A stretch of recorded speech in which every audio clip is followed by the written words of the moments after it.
तो नमस्कार, मेरा नाम रोहित है और आप देख रहे हैं आपका अपना ही YouTube channel Bihari fundamental of science.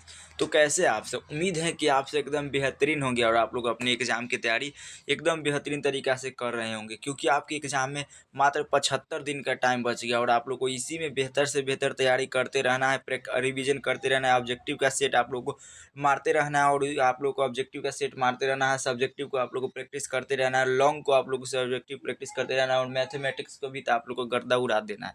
तो आज हम आप लोगों को 2022 का क्वेश्चन बैंक लेके आए हैं। 2022 में ना जितना भी क्वेश्चन पूछा था उसको आज हम आप लोग को कवर करवाएंगे। तो आप लोग वीडियो को छोड़ के मत जाइएगा, वीडियो को शुरू से अंतिम तक अटेम्प्ट करिएगा।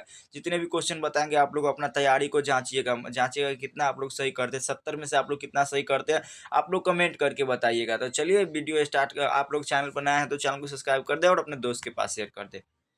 2022 के क्वेश्चन है। तो पहला क्वेश्चन है, निर्वात का परावैद्युतांक होता है। निर्वात का परावैद्युतांक क्या होता है? निर्वात का परावैद्युतांक मतलब कहने का मतलब कि एप्सिलॉन नॉट का मान क्या होता है? तो एप्सिलॉन नॉट का मान होता है 8.85 गुने 10⁻⁻12 फैराड मीटर। तो ऑप्शन ए राइट हो जाएगा।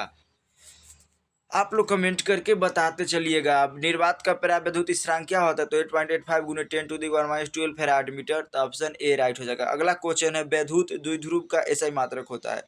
वैद्युत द्विध्रुव का एसआई मात्रक क्या होता है? वैद्युत द्विध्रुव का एसआई मात्रक, तो वैद्युत द्विध्रुव क्या कहते हैं? दो में से एक आवेश का परिमाण तथा दोनों आवेश के बीच की दूरी के गुणनफल को वैद्युत द्विध्रुवागुण कहते हैं। और वैद्युत द्विध्रुवागुण P बराबर क्या होता है? Q और इंटू में क्या होता है? 12। और तो कूलाम का एसआई मात्रक के आवेश का एसआई मात्रक कूलम और लंबाई का एसआई मात्रक कूलाम होता है। तो coulomb into metre, option B right हो जाएगा। इसका ऑप्शन बी राइट। अगला क्वेश्चन है, कूलाम का सदिश रूप होता है। कूलाम का सदिश रूप क्या होता है? तो कूलाम का सदिश रूप तो होता है वेक्टर F बराबर 1/4 pi epsilon not Q1 Q2 और बटा में RQ होता है। तो इसका ऑप्शन नंबर ए राइट हो जाएगा। अगला क्वेश्चन है, किसी चालक की धारिता होती है। किसी चालक की धारिता क्या होती है? तो किसी चालक की धारिता क्या होती है? तो किसी चालक को दिए गए आवेश, कोई मान लीजिए यह है, तो किसी चालक को दिए गए आवेश है तो इसमें आवेश देगा। किसी चालक को दिए गए आवेश तथा इसको विभव में होने वाले वृद्धि के अनुपात को चालक की धारिता कहते हैं। तो इसको क्या लिखिएगा? इसका फॉर्मूला क्या होता है? तो इसका फॉर्मूला होता है C बराबर Q/V। तो इसका C बराबर Q/V होता है। तो इसका ऑप्शन नंबर डी राइट हो जाएगा। ऑप्शन नंबर डी राइट हो जाएगा। C बराबर Q/V।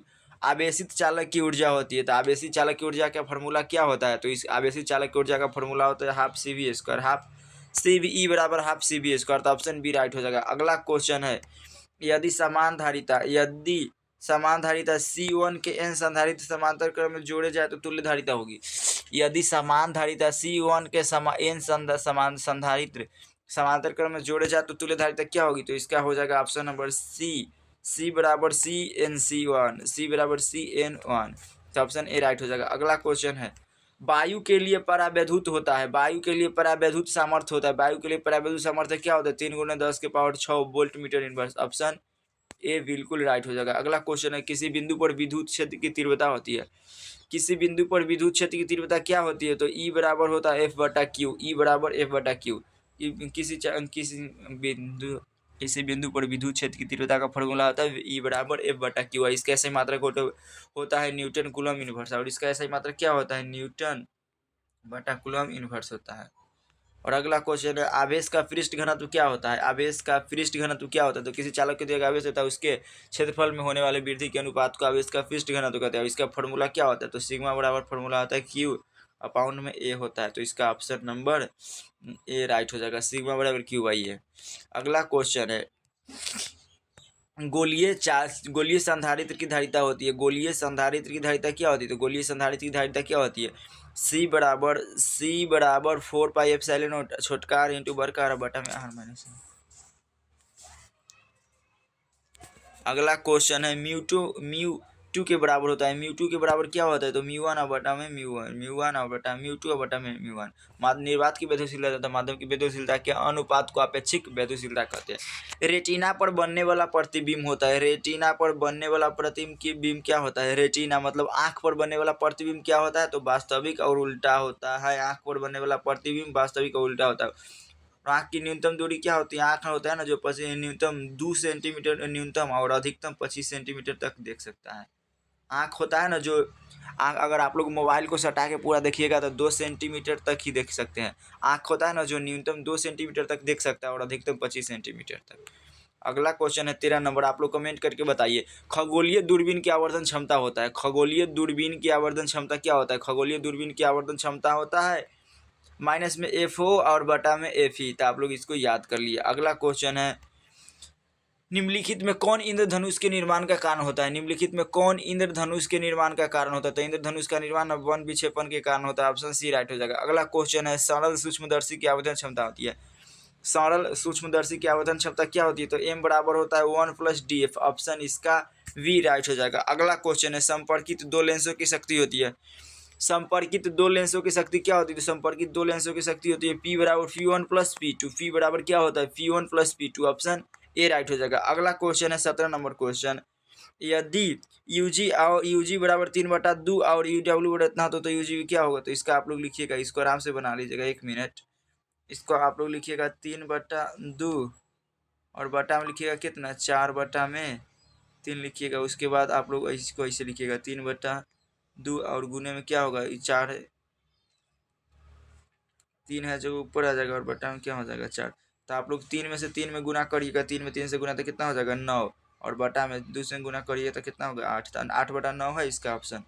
तो इसका 9/8 और 9/8 हो जाएगा। ऑप्शन नंबर सी राइट हो जाएगा। अगला क्वेश्चन है कांच के लिए क्रांति कोण होता है? तो कांच के लिए क्रांति कोण कितना होता है? तो कांच के लिए क्रांति कोण होता है, तो कांच के लिए क्रांति कोण लगभग 42 डिग्री होता है।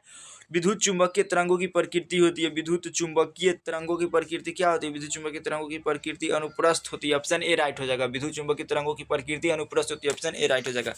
अगला क्वेश्चन है त्रिपार्श्व। त्रिपार्श्व के पदार्थ का अपर्तनांक होता है। त्रिपार्श्व के पदार्थ का अपर्तनांक क्या होता है? तो त्रिपार्श्व के पदार्थ का अपर्तनांक होता है म्यू बराबर साइन ए प्लस लेमडा एम बटा में 2 और साइन a/2 होता है। इसका ऑप्शन नंबर सी राइट हो जाएगा। अगला क्वेश्चन है अगला क्वेश्चन है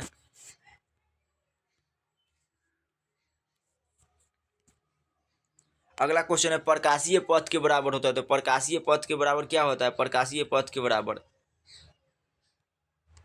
प्रकाशीय पथ के बराबर होता है। प्रकाशीय पथ के बराबर क्या होता है? अपर्तनांक बटा पथ की अपर्तनांक गुने पथ की लंबाई। इसका फॉर्मूले होता है प्रकाशीय पथ बराबर, इसका फॉर्मूला होता है प्रकाशीय पथ बराबर फॉर्मूला होता है अपर्तनांक गुने में पथ की लंबाई। ऑप्शन ए राइट हो जाएगा। अगला क्वेश्चन है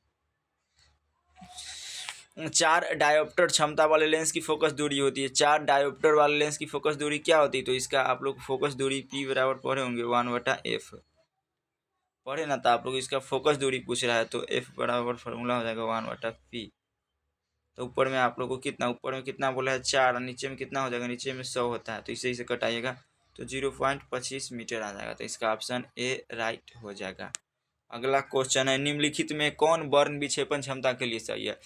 निम्नलिखित में कौन वर्ण विक्षेपण के लिए क्षमता के लिए सही है? तो इसका ऑप्शन, इसका फॉर्मूला आता है डब्ल्यू बराबर म्यू ही और माइनस में म्यू आर बटा में म्यू वाई और 1 होता है। तो ऑप्शन ए राइट हो जाएगा। आप सभी इसको याद करते चलिएगा। और अगला क्वेश्चन है यदि कांच के लिए एक लेंस म्यू बराबर 3/2 की हवा में फोकस दूरी एफ ए हो और पानी म्यू बराबर 4/3 में हो तो एफ डब्ल्यू क्या होगा? तो इसका हो जाएगा option number B F W बराबर 2f(a). Option number B right हो जाएगा। अगला 25 नंबर क्वेश्चन है निम्नलिखित में कौन संबंध प्रकिरणित प्रकाश की तीव्रता आई और प्रकाश के तरंग दैर्घ्य के लिए सही है? निम्नलिखित में कौन संबंध प्रकिरणित प्रकाश की तीव्रता और प्रकाश के तरंग दैर्घ्य के लिए सही? तो इसका ऑप्शन डी राइट हो जाएगा। और अगला क्वेश्चन है निम्नलिखित में कौन इलेक्ट्रॉन पर आवेश के लिए सही है? निम्नलिखित में कौन इलेक्ट्रॉन पर आवेश के लिए सही है? तो इलेक्ट्रॉन पर आवेश होता है -19। तो आप लोग हमेशा माइनस में याद 19 रखिएगा। तो 1.602 गुने 10⁻⁹ होता है। अगला क्वेश्चन है निम्नलिखित में कौन सोडियम का कार्यफलन होता है?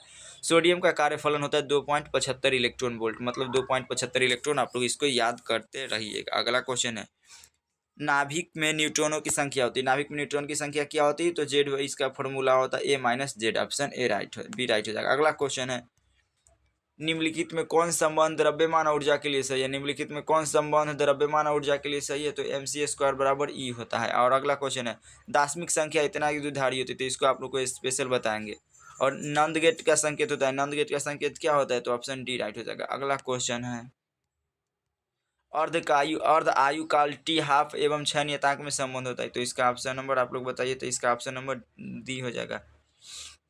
अगला क्वेश्चन है 33 नंबर, निम्नलिखित में कौन अल्फा कण के लिए सही? निम्नलिखित में कौन अल्फा कण के लिए सही? तो अल्फा कण हीलियम का नाभिक होता है। ऑप्शन सी राइट हो जाएगा। अगला क्वेश्चन है, निम्नलिखित में कौन समीकरण सही है? तो इसका बी हो जाएगा। यूरेनियम का परमाणु संख्या 292 होता है और परमाणु द्रव्यमान होता है 238, और थोरियम का होता है 90 और परमाणु द्रव्यमान 234, और प्लस हीलियम का 2 होता है और उसका परमाणु द्रव्यमान 4 होता है। तो आप समझ गए हैं।